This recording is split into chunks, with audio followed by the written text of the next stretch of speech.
Good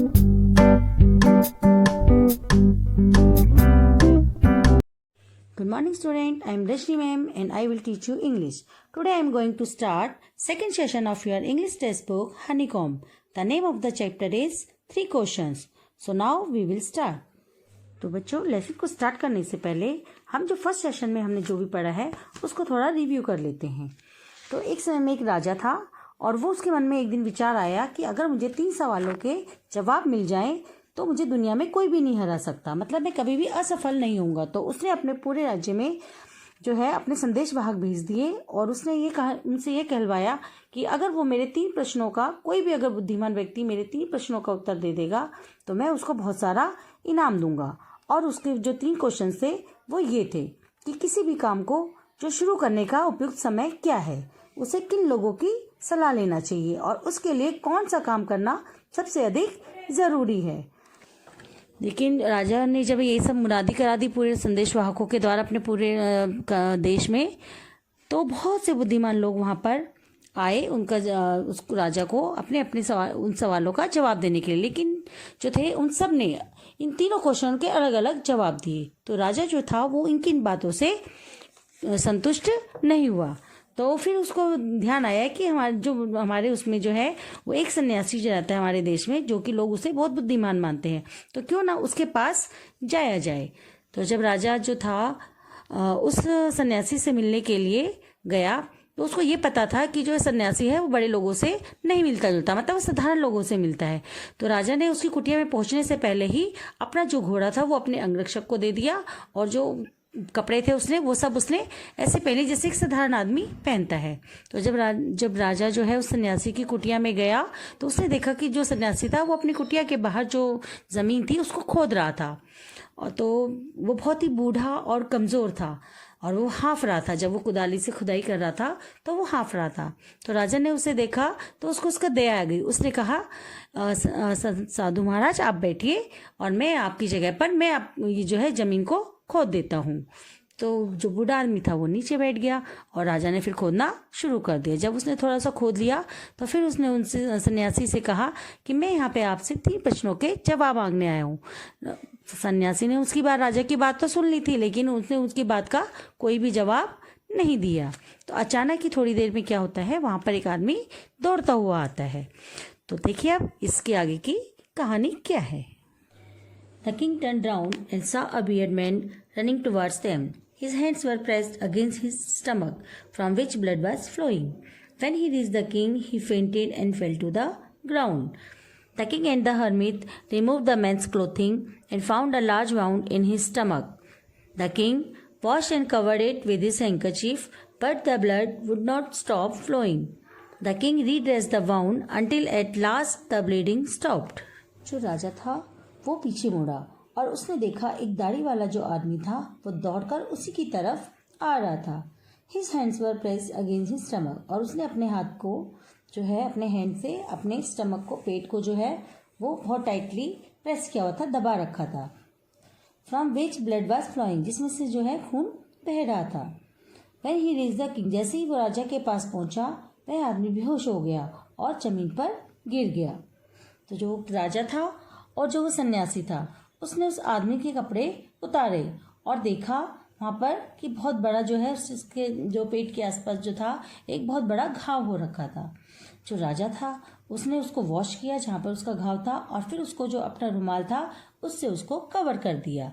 लेकिन जो उसका ब्लड था, खून था, वो फिर भी रुक नहीं रहा था।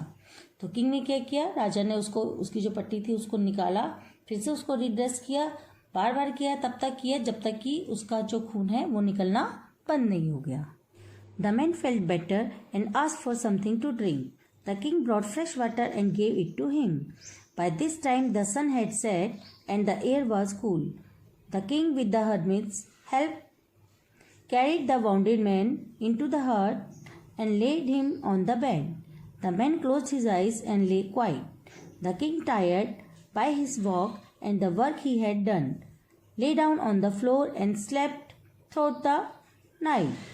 When he woke, it was several minutes before he could remember where he was or who was the strange bearded man lying on the bed was. जो घायल व्यक्ति था वो अपने आप को बेटर महसूस करने लगा था, अच्छा महसूस करने लगा था, मतलब उसका खून रुक गया था, तो अब वो थोड़ा सा अपने आप को ठीक महसूस करने लगा था। उसने पानी पीने की इच्छा व्यक्त की। राजा ने उसे जो है ताज़ा पानी ला कर दिया बाय दिस टाइम, लेकिन इस समय तक जो सन था, जो सूरज था, वो छिप गया था और जो हवा थी वो ठंडी चलने लगी थी। The king with the hermit's help carried the wounded man into the hut and led him to the on the bed. अब जो राजा था उसने जो है उस सन्यासी की सहायता से उस जो घायल मैन को उठाकर कहाँ ले गए, उसको झोपड़ी में ले गए और उसको बेड पर लिटा दिया।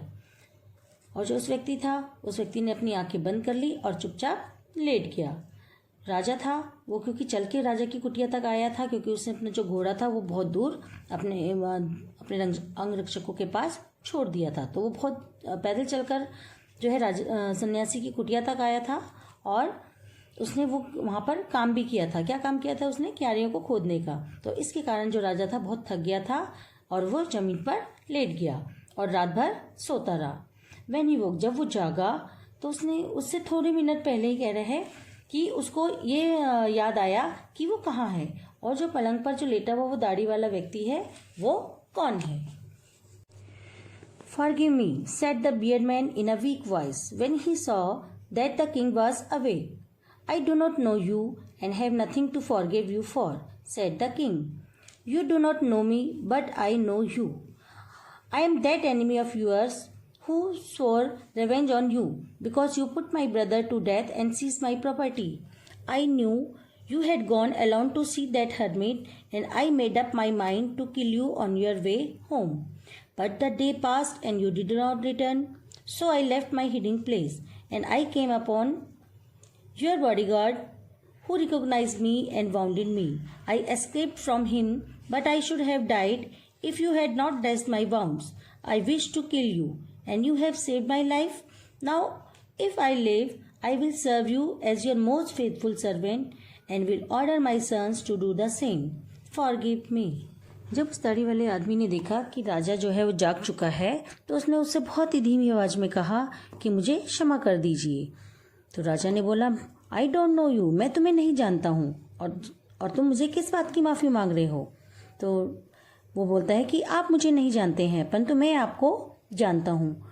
मैं I am that enemy of yours who swore range on you, मैं आपका वो दुश्मन हूँ जिसने आपसे बदला लेने के लिए कसम खाई थी, क्योंकि because you put my brother to death, क्योंकि तुमने जो मेरे भाई को मृत्युदंड दिया था और हमारी सारी की सारी जो संपत्ति थी, प्रॉपर्टी थी, उसको हड़प लिया था, उसको छीन लिया था।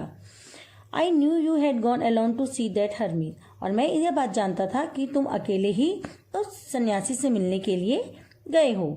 And I made up my mind to kill you on your way home, और मैंने अपने मन में, अपने दिमाग में ये प्लान बना लिया था कि मैं तुमको जब तुम घर वापस लौटोगे तो तुम्हें मैं रास्ते में ही मार दूंगा। लेकिन कह रहा है कि दिन गुजर गया और तुम वापस लौटकर नहीं आए, तो इसलिए जो मैं जहाँ पर छुपा हुआ था उस प्लेस को छोड़कर वहाँ से बाहर आ गया। और मैं जैसे ही मैं वहाँ से बाहर आया तो तुम्हारे जो बॉडीगार्ड था उसने मुझे देख लिया और पहचान लिया और मुझे घायल कर दिया।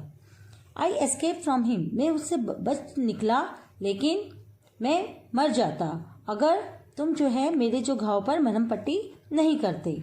आई विश टू किल यू, मैं तुम्हें मारना चाहता था। And you have saved my life, लेकिन तुमने मेरी जान बचाई। नाउ इफ आई लाइव, और कहता है कि अगर मैं जीवित रहता हूँ तो मेरी ये इच्छा, और यदि आपकी इच्छा हो तो जो मैं आपका सबसे वफादार सेवक बनकर आपकी सहायता करूँगा और अपने बेटों को भी यही आदेश दूंगा, मुझे क्षमा कर दीजिए। The king was very happy to have made peace with his enemy so easily and to have won him over as a friend. He not only forgave him but said he would send his servants and his own doctor to look after him, and he promised to give back the man his property. राजा जो था वो बहुत खुश हो गया कि उसने कितनी आसानी से जो है अपने जो शत्रु है उसको शांत कर दिया और उसको जीत लिया और उसे अपना दोस्त बना लिया। ही नॉट ओनली फॉरगिव, उसने न केवल उसे माफ़ कर दिया बल्कि उसने वॉन्डेड मैन को कहा कि वह जो है अपने सेवकों को तुम्हारे पास भेज दूंगा और अपने डॉक्टर को भी तुम्हारी देखभाल करने का निर्देश दूंगा तथा राजा ने उस व्यक्ति से यह वादा भी किया कि वह जो उसकी प्रॉपर्टी है वो उसे वापस कर देगा। Leaving the wounded man, the king went out of the hut and looked round for the hermit. Before going away, he wished once more to get answers to his questions. The hermit was on his knees sowing seeds in the beds that had been dug the day before. The king went up to the hermit and said, "For the last time I beg you to answer my questions, wise man." घायल व्यक्ति से विदा लेकर जो राजा था वो झोपड़ी से बाहर आ गया और उसने जो सन्यासी है उसको चारों तरफ देखा, क्योंकि वो वहाँ से जाने से पहले उसकी ये इच्छा थी कि एक बार जो है उसके प्रश्नों के जवाब उसे मिल जाए। जो हरमित था, जो सन्यासी था, वो घुटनों के बल जो था वो क्यारियों में बीज बो रहा था और जो कि उन्होंने एक दिन पहले ही खोदी थी। The king went up to the hermit, जो राजा है वो सन्यासी के पास गया और उससे बोला कि हे गुणी व्यक्ति, मैं आखिरी बार आपसे अपने प्रश्नों के जवाब मांग रहा हूँ। You have already been answered, said the hermit, still bending down to the ground and looking up at the king as he stood before him. How I have been answered? What do you mean? तुम्हें उत्तर दिया जा चुका है, सन्यासी बोला। वह अभी भी भूमि पर झुका हुआ था और अपने सामने खड़े राजा की ओर सर उठाकर देख रहा था।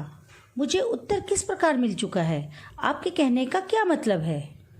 Do you not see, replied the hermit, if you had not pitied my weakness yesterday and had not dug these beds for me, you would have gone away. Then that man would have attacked you and you would have wished you had stayed with me. So the most important time was when you were digging the beds. And I was the most important man, and to do me good was your most important business. Afterwards, when the man ran to us, the most important time was when you were caring for him. Because if you had not dressed his wounds, he would have died without having made peace with you. So he was the most important man, and what you did for him was most important business. क्या आप देख नहीं रहे हैं? सन्यासी ने उत्तर दिया, यदि आपने मेरी दुर्बलता पर दया नहीं दिखाई होती और मेरी क्यारियां नहीं खोदी होती तो आप जो है वापस चले गए होते। फिर जो वह व्यक्ति जो आप पर हमला करने के लिए उसने आप पर हमला कर दिया होता और आप यही इच्छा करते रहते कि काश मैं तुम्हारे पास ठहर गया होता। इसलिए सबसे महत्वपूर्ण समय वह था जब आप क्यारियां खोद रहे थे और मैं सबसे महत्वपूर्ण व्यक्ति था और मेरी मदद करना ही आपके लिए सबसे महत्वपूर्ण कार्य था। इसके बाद जब वह व्यक्ति हमारी ओर भाग कर आया तो सबसे महत्वपूर्ण समय वह था जब आप उसकी देखभाल कर रहे थे, क्योंकि यदि आपने उसके घाव पर मरहम पट्टी न की होती तो वह आपसे बिना शांति बनाए मर गया होता, मतलब आपका दोस्त नहीं बनता। इसलिए वह सबसे महत्वपूर्ण व्यक्ति था तथा उसकी जो सेवा आपने की वही आपके लिए सबसे महत्वपूर्ण काम था। Remember then, there is only one time that is important and that time is now. It is the most important time because it is the only time we have any power to act.